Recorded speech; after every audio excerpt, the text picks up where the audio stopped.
চলো দিওয়ালিতে আমি কীরকমভাবে ঘরটাকে সাজিয়ে রেখেছিলাম সেটা তোমাদের সঙ্গে না হয় শেয়ার করা যাক। ঘরের সামনে খুব সুন্দরভাবে আলপনা দিয়েছিলাম, ঘরে খুব সুন্দরভাবে ফুলের সাজ আর নানা রকমের ছোটো ছোটো আর্টিফিক্স দিয়ে সাজিয়েছিলাম।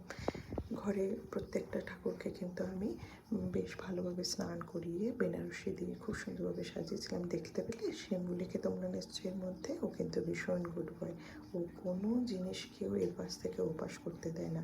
এবার চলো তোমাদের সঙ্গে দেখা করায় আমার সব কিছু, আমার প্রাণ যার মধ্যে বিরাজিত আছে মনে হয় সেই হচ্ছে আমার ইষ্ট দেবতা গণেশ ঠাকুর। গণেশ ঠাকুরের সঙ্গে সঙ্গে তোমাদের দেখায় তার পরিবার। আর যেহেতু আমার পাঞ্জাবি ফ্যামিলিতে বিয়ে হয়েছে, ওরা কিন্তু দিওয়ালির দিন লক্ষ্মী পুজো করে, তাই জন্য আর সেটাই করা উচিত অ্যাকচুয়ালি। তো সেই জন্য আমারও এখানে দেখতে পাচ্ছ যে লক্ষ্মী আর বিষ্ণু ঠাকুরের খুব সুন্দরভাবে আমি যথাসমর্থ হিসাবে পুজো করেছি। পুজো করার পরে আমরা ভীষণ সুন্দরভাবে দেখো সবাই মিলে বেশ ভালোভাবে নতুন শাড়ি গয়নাগাটি পরে বেশ ভালোভাবে ফটো তুলেছি।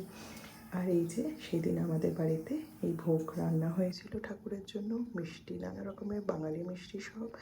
আর দেখতে পাচ্ছ এই যে ওইখানে একটা কি সুন্দর ফুলের রঙ্গোলি, তার সামনে বসেও আমরা অনেক অনেক ফটো নিয়েছি। চলো টাটা, বাই বাই, তোমরাও নিশ্চয়ই